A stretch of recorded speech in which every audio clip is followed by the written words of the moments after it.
বাংলাদেশে ন্যায় বিচার প্রতিষ্ঠায় কাজ করছে তরুণ প্রজন্ম, ইতালিতে প্রধান উপদেষ্টা। আবারও ফেব্রুয়ারিতেই নির্বাচন অনুষ্ঠানের প্রত্যয়। পিআরের বিষয়ে সিদ্ধান্ত নেবে নির্বাচিত সংসদ, বলছে বিএনপি। নির্বাচনের আগেই গণভোট চায় জামায়াত। দেশের বাজারে ফের বাড়ল সয়াবিন তেলের দাম, লিটারে বেশি গুনতে হবে 6 টাকা। কাল থেকেই নতুন দর কার্যকর। এবং 3 দাবিতে সারা দেশে এমপিওভুক্ত শিক্ষা প্রতিষ্ঠানে কর্মবিরতি। ঢাকা সেন্ট্রাল ইউনিভার্সিটি অধ্যাদেশ চেয়ে 7 কলেজ শিক্ষার্থীদের বিক্ষোভ।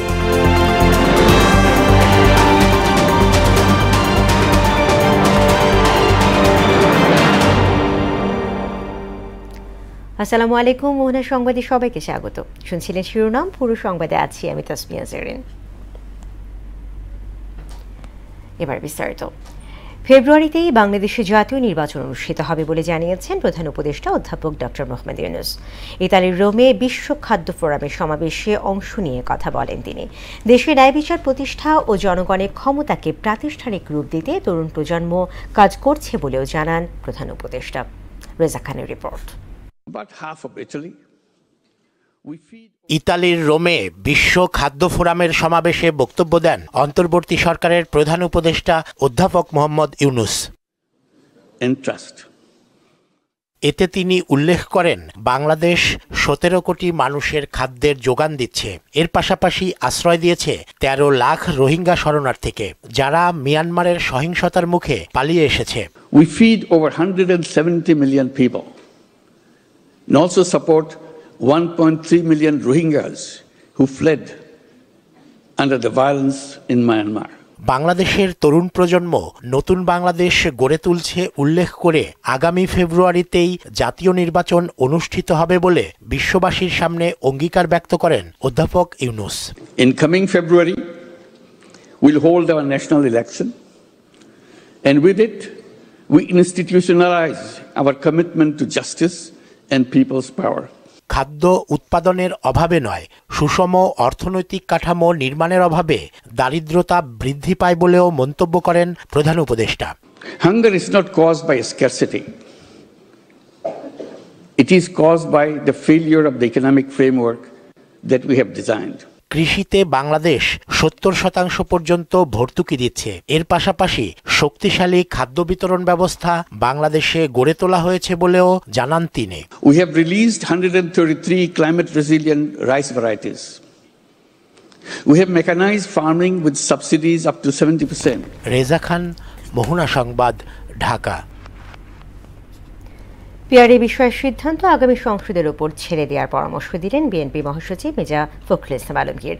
নির্বাচনে জিতে সরকার গঠনে জনগণের সহযোগিতা চেয়েছেন তিনি। আর গণতন্ত্র পুনরুদ্ধারে নির্বাচনের বিকল্প নেই বললেন বিএনপি চেয়ারপারসনের উপদেষ্টা আমানুল্লাহ আমান। রাজধানীতে আলাদা অনুষ্ঠানে তারা এসব কথা বলেন। তানজিদ ভুঁইয়ার প্রতিবেদন। গুলশান চেয়ারপারসনের কার্যালয়ে খ্রিস্টান প্রতিনিধি দলের সঙ্গে মতবিনিময় করেন বিএনপি মহাসচিব মির্জা ফখরুল ইসলাম আলমগীর। এ সময় তিনি বলেন, সরকার গঠন করলে খ্রিস্টানদের সমস্যা সমাধানে কাজ করবে বিএনপি।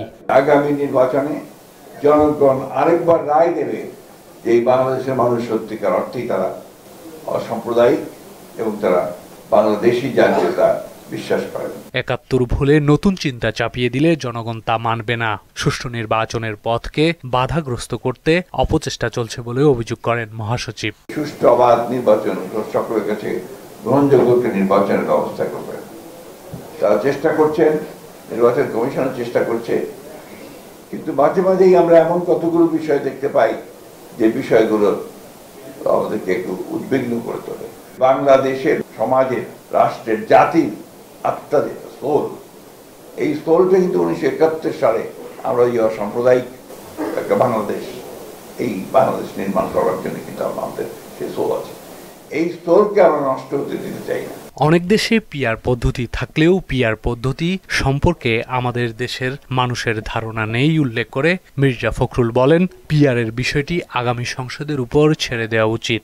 সেই জন্য আমরা খুব পরিষ্কার করে বলেছি যে এই বিষয়টা ওই আগামী পার্লামেন্টের উপরই ছেড়ে দিতে হবে। কিন্তু এটার সঙ্গে আমাদের দেশের মানুষ কিন্তু খুব বেশি পরিচিত না। আমরা অ্যাডাল্ট ফ্র্যাঞ্চাইজ বুঝি, অর্থাৎ এক ব্যক্তি এক ভোট, এটাকে আমরা বুঝি। সেভাবেই আমরা আপনার এই গত 50 বছর ধরে, তারও আগে থেকে আমরা সেভাবেই, ইনফ্যাক্ট ব্রিটিশ পিরিয়ড থেকে এই বিষয়টা, এই পদ্ধতিতে এখানে কিন্তু নির্বাচন হয়েছে। এদিকে জাতীয় প্রেস ক্লাবে এক স্মরণ সভায় বিএনপি চেয়ারপারসনের উপদেষ্টা আমানুল্লাহ আমান স্বাধীনতা বিরোধীরা নির্বাচন বানচালের ষড়যন্ত্র করছে বলে অভিযোগ করেন। স্বাধীনতার সময় যাদের বিতর্কিত ভূমিকা ছিল, তারা আজকে পিয়ার পদ্ধতির নামে নির্বাচন বানচালের চেষ্টা করছে, কিন্তু নির্বাচন বানচাল করা যাবে না। গণতন্ত্র পুনরুদ্ধারের বাধা জনগণ রুখে দেবে বলেও হুঁশিয়ারি দেন বিএনপির এই নেতা। বিএনপির ভারপ্রাপ্ত চেয়ারম্যান তারেক রহমান এই নির্বাচনে অংশগ্রহণ করবেন। তানজিদ ভুইয়া, মোহনা সংবাদ, ঢাকা।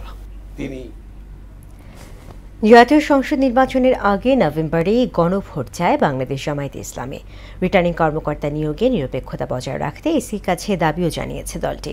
দুপুরে সিইসি সহ পুরো কমিশনের সঙ্গে বৈঠকের পর সাংবাদিকদের কথা জানান দলের নায়েবে আমির আবদুল্লাহ মোহাম্মদ তাহের। আরও জানাচ্ছেন MR আসাদ। গণভোট সহ নির্বাচন সংশ্লিষ্ট বিভিন্ন বিষয়ে ইসির সঙ্গে বৈঠকে বসে জামায়াতে ইসলামীর 5 সদস্যের প্রতিনিধি দল। বৈঠকে প্রবাসী ভোট, ভোটার তালিকা ও গণভোটের বিষয়ে আলোচনা হয়। বৈঠক শেষে দলের নায়েবে আমির আবদুল্লাহ মোহাম্মদ তাহের জানান, জাতীয় সংসদ নির্বাচনের আগেই নভেম্বরে গণভোট চায় তার দল। অবশ্যই গণভোট আগে চাচ্ছি, আমরা নভেম্বরে গণভোট করার জন্য আমরা বলে আসছি। তো এই নির্বাচনে যদি ঝামেলা হয়, তো এটা তো আমরা আগে একটু বুঝলাম, বরং ভালো যে নির্বাচন আপনি ঝামেলাটা সহ যদি জাতীয় নির্বাচনে যান, ওইটাতে যদি ঝামেলা হইয়া যায়, তাহলে দাম সালা দুইটাই চলে যাবে। পিআর পদ্ধতির পক্ষে নিজেদের অনড় অবস্থান পুনর্ব্যক্ত করে তাহের বলেন, নির্বাচনী কর্মকর্তাদের দায়িত্ব প্রদানে সততা ধরে রাখতে হবে। অফিসার নিয়োগের যে বিষয়টি আছে, সেটি আমাদের গভর্নমেন্ট বলেছে যে তারা লটারির মাধ্যমেই এই সমস্ত নিয়োগগুলো করবে। তো সেটা যেন হয়, যাতে নিরপেক্ষতা বজায় থাকে, সেই বিষয়টির উপর আমরা জোর দিয়েছি। এটা গভর্নমেন্টের দায়িত্ব, তারা যেন সেটাকে গভর্নমেন্টের সাথে নেগোশিয়েট করে। আমরা বলেছি পিআর সিস্টেম যদি হয়, কেন্দ্র দখল, ভোট কেন্দ্র দখল, দিনের ভোট রাতে হওয়া, সেটার সম্ভাবনাটা কমে যাবে। তো আমরা বলেছি যে আপনারা দুইটা পদ্ধতির ব্যাপারে বিবেচনা করা উচিত। তারপরে এটার ফেট কী হবে সেটা নির্ধারণ করার পরেই বাকি নির্বাচনের রোডম্যাপের প্রস্তুতি সেটা হতে থাকবে। প্রবাসীদের ভোটে এনআইডির পাশাপাশি জন্ম সনদ আমলে আনার পরামর্শও দিয়েছে দলটি। ইলেকশন কমিশন বলছে যে জন্ম সনদ যেটা আছে, সেই জন্ম সনদের মাধ্যমেও তারা ভোটার হতে পারবে।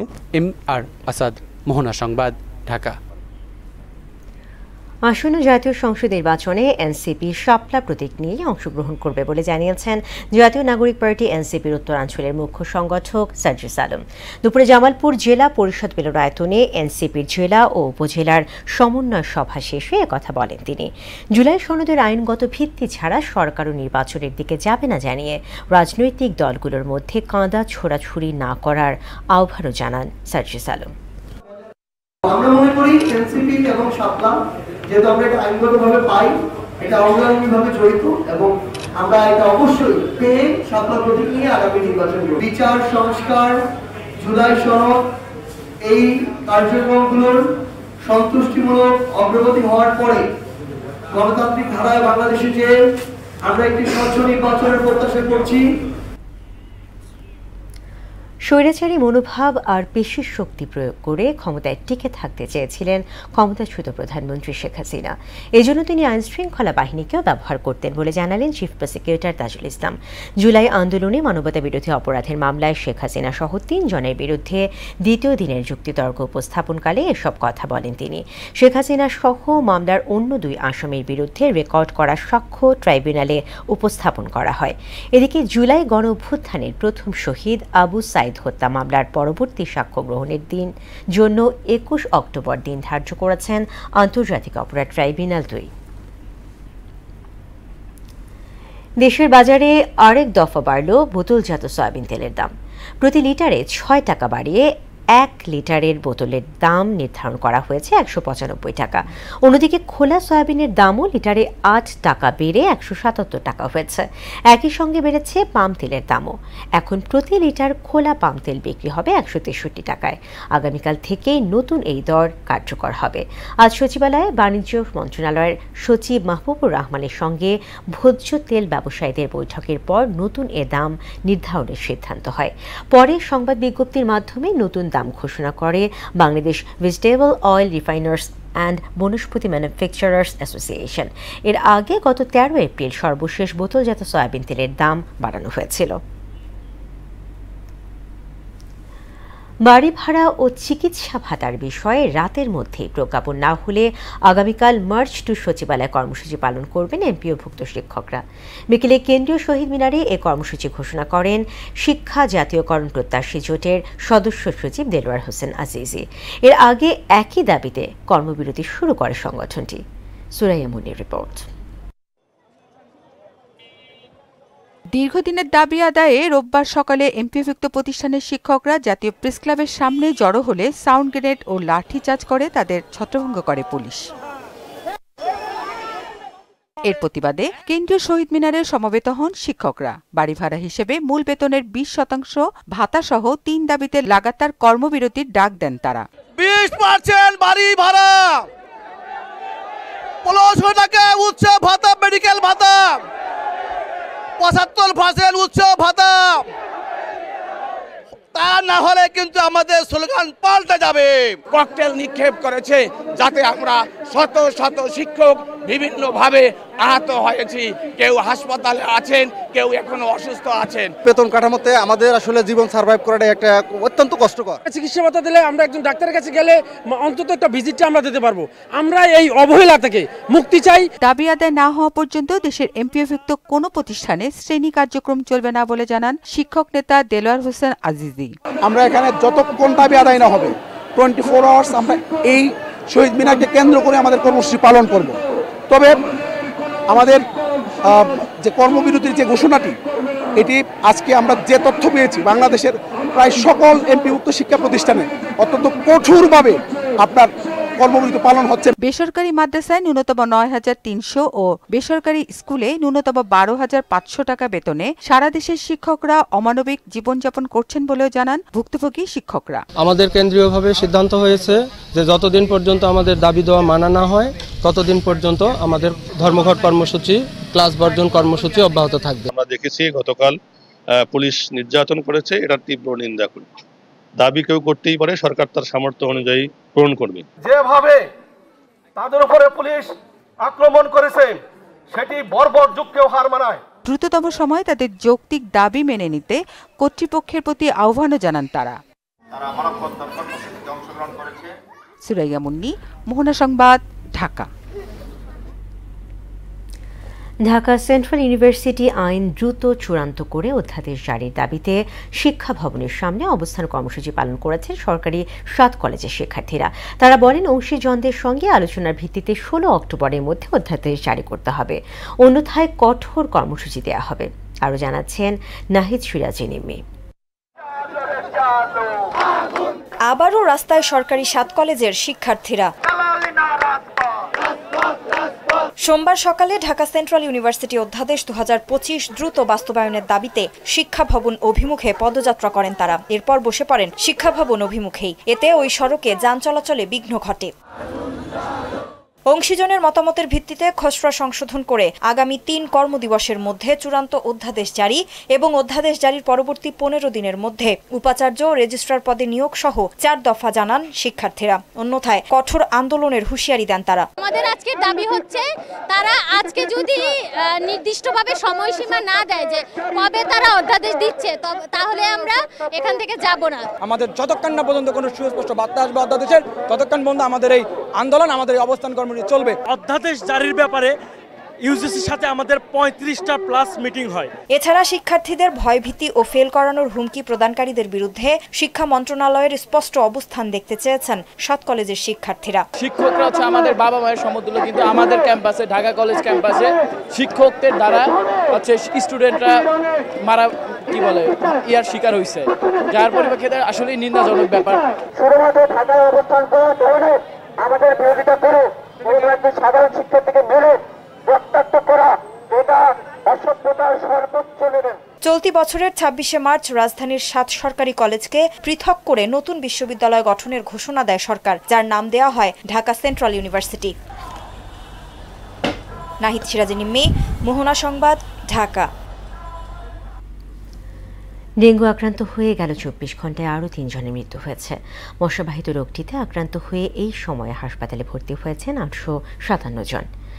স্বাস্থ্য অধিদপ্তরের হেলথ ইমার্জেন্সি অপারেশন সেন্টার ও কন্ট্রোল রুম থেকে পাঠানো সংবাদ বিজ্ঞপ্তিতে এসব তথ্য জানানো হয়। চলতি বছর ডেঙ্গুতে মৃতের সংখ্যা বেড়ে দাঁড়িয়েছে 233 জনে। 24 ঘন্টায় হাসপাতালে ভর্তি হওয়াদের মধ্যে ঢাকা উত্তর সিটিতে 138, দক্ষিণ সিটিতে 145, বরিশালে 163, ঢাকায় 136, চট্টগ্রামে 87, রাজশাহীতে 76, খুলনায় 60, ময়মনসিংহে 39, রংপুরে 7 ও সিলেট বিভাগে রয়েছেন 6 জন। সুষ্ঠু ও গ্রহণযোগ্য নির্বাচনের মাধ্যমে পরবর্তী সরকারের কাছে দায়িত্ব হস্তান্তরে অন্তর্বর্তী সরকার প্রস্তুত বলে জানিয়েছেন ধর্ম উপদেষ্টা আফামা খালিদ হোসেন। এজন্য উপদেষ্টাদের সেফ এক্সিটের দরকার নেই বলেও মনে করেন তিনি। সরকারি প্রাথমিক বিদ্যালয়ে সঙ্গীত শিক্ষক নিয়োগ আপাতত বন্ধ থাকছে উল্লেখ করে এ নিয়ে ধর্মীয় নেতাদের দাবি মন্ত্রণালয় পর্যালোচনা করছে বলেও জানান তিনি। দুপুরে সচিবালয়ে এক প্রেস ব্রিফিংয়ে এসব কথা বলেন তিনি। এ পর্যন্ত 60,000 মুসল্লি হজে যেতে নিবন্ধন করেছেন বলেও জানান খালিদ হোসেন। সঙ্গীত শিক্ষার যে ঘোষণাটা, এটা খুব দ্রুত বাস্তবায়িত হচ্ছে না। এখন আমরা এই বিষয়ে আর অগ্রসর হচ্ছি না। আমরা কোথায় দেশ থেকে পালাবো? দেশে যেখানে আমাদের ঢাকা শহরে আমার নিজের কোনো ঘর নাই, চট্টগ্রাম শহরে আজকে কয় বছর, একেবারে অনার্স পড়ার সময় থেকে অনেক বছর না, সারা জীবনটাই তো চট্টগ্রাম শহরে আমার কোনো বাড়ি নাই বা আমার কোনো ফ্ল্যাট নাই। তো আমার বাইরে সেফ এক্সিট, আমি কোথাও রাস্তায় গিয়ে কোনো শুয়ে থাকবো? উদ্ভাবন নির্ভর অর্থনৈতিক প্রবৃদ্ধির ব্যাখ্যা দেওয়ার জন্য 2025 সালে নোবেল অর্থনীতি পুরস্কার পেয়েছেন 3 বিশিষ্ট অর্থনীতিবিদ। তারা হলেন আমেরিকান বংশোদ্ভূত ইসরায়েলি অর্থনীতিবিদ জোয়েল মকিয়ার, ফরাসি অর্থনীতিবিদ ফিলিপ আজিয়ন ও কানাডীয় অর্থনীতিবিদ পিটার হাভেট। সোমবার royal Swedish academy of sciences বিজয়ীদের নাম ঘোষণা করে। এটি চলতি বছরের শেষ নোবেল পুরস্কার এবং এর আর্থিক মূল্য 1,10,00,000 সুইডিশ ক্রোনা বা প্রায় 12 লাখ মার্কিন ডলার। মর্নিল আয়োজনে শেষ হল দেশের অন্যতম শীর্ষ খাদ্যপণ্য উৎপাদনকারী প্রতিষ্ঠান আকিস বেকার্সের বার্ষিক বিক্রয় সম্মেলন। সম্প্রতি কক্সবাজারে অদম্য আমরা একসাথে প্রতিপাদ্যে আয়োজিত এ সম্মেলনে অংশ নেন দেশের বিভিন্ন অঞ্চলের বিক্রয় ও বিপণন বিভাগের কর্মকর্তারা। আকিস বেকার্সের ব্যবস্থাপনা পরিচালক শেখ জামিল উদ্দিন, বিক্রয় বিভাগের পরিচালক রেজওয়ানা আফরোজ, উপদেষ্টা আশরাফুল বারী সহ প্রতিষ্ঠানটির ঊর্ধ্বতন কর্মকর্তারা অনুষ্ঠানে উপস্থিত ছিলেন। দেশের বাইরে খবর। নেসাটে মার্কিন প্রেসিডেন্ট ডোনাল্ড ট্রাম্পের ভাষণের সময় হট্টগোল করেছেন আইন প্রণেতা আয়মান ওদে। তাতে ট্রাম্পের ভাষণ বাধাগ্রস্ত হয়।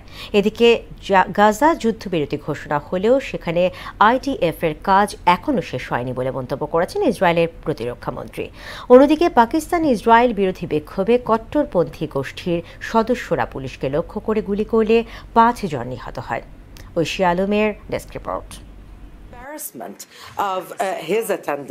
ইসরায়েলের পার্লামেন্ট নেসেটে মার্কিন প্রেসিডেন্ট ডোনাল্ড ট্রাম্পের বক্তব্য চলাকালে প্রতিবাদ জানায় আইন প্রণেতা আয়মান ওদেহ। ভাষণের মাঝে তিনি একটি কাগজ উঁচুতে তুলে ধরেন, যেখানে লেখা ছিল আগে ফিলিস্তিনকে স্বীকৃতি দিন। পরে নেসেট স্পিকার আমির ওহানা হট্টগোল থামানোর জন্য আইন প্রণেতাদের প্রতি আহ্বান জানালে আয়মানকে পার্লামেন্ট থেকে বের করে দেওয়া হয়। আয়মান সামাজিক যোগাযোগ মাধ্যম এক্সে পোস্টে বলেন, পার্লামেন্টের ভেতরে অসহনীয় ভণ্ডামি চলছে। নাটকীয় উপায়ে প্রশংসায় ভাসানো হচ্ছে নেতানিয়াহুকে, কিন্তু লাখো ফিলিস্তিনি ও হাজারো ইসরায়েলি নাগরিকদের রক্তের দায় থেকে তারা মুক্ত হতে পারেন না। আয়মান আরও বলেন, দখলদারিত্বের অবসান এবং ইসরায়েলের পাশাপাশি ফিলিস্তিন রাষ্ট্রকে স্বীকৃতি দেওয়ার মাধ্যমেই ন্যায় বিচার, শান্তি ও নিরাপত্তা নিশ্চিত করা সম্ভব। এ নিয়ে রাজনৈতিক বিশ্লেষকদের মতামত, আয়মানের এই প্রতিবাদ ফিলিস্তিন প্রশ্নে নতুন আলোচনার জন্ম দিতে পারে। এদিকে গাজায় যুদ্ধবিরতি ঘোষণা হলেও সেখানে আইডিএফের কাজ এখনো শেষ হয়নি বলে মন্তব্য করেছেন ইসরায়েলের প্রতিরক্ষা মন্ত্রী। তিনি বলেন, গাজাকে হামাস মুক্ত করার প্রাথমিক ধাপ হিসেবে হামাসের তৈরি সুড়ঙ্গ নেটওয়ার্ক ধ্বংসের কাজ শুরু হবে, যা নতুন বেসামরিক সরকারের অধীনে বাস্তবায়ন হবে। এদিকে পাকিস্তানে ইসরায়েল বিরোধী বিক্ষোভে দেশটির পুলিশের সঙ্গে কট্টরপন্থী একটি গোষ্ঠীর সদস্যদের মাঝে ব্যাপক সংঘর্ষ হয়েছে। এতে একজন পুলিশ সহ 5 জন নিহত হয়েছে। ঐশী আলম, মোহনা সংবাদ। শেষ করব মোহনা সংবাদ, যাবার আগে শিরোনামগুলো আরও একবার।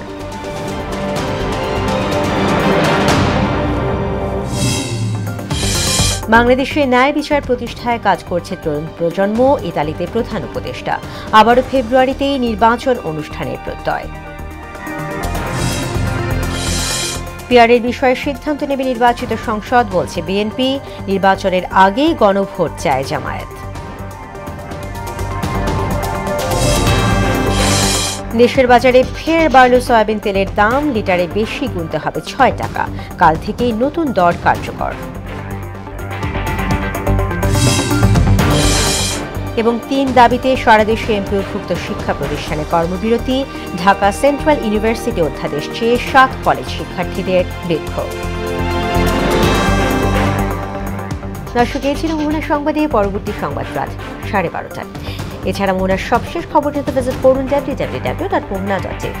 সংবাদ দেখতে পারেন আমাদের ফেসবুক পেজ ও ইউটিউবেও। এতক্ষণ সঙ্গে থাকার জন্য ধন্যবাদ।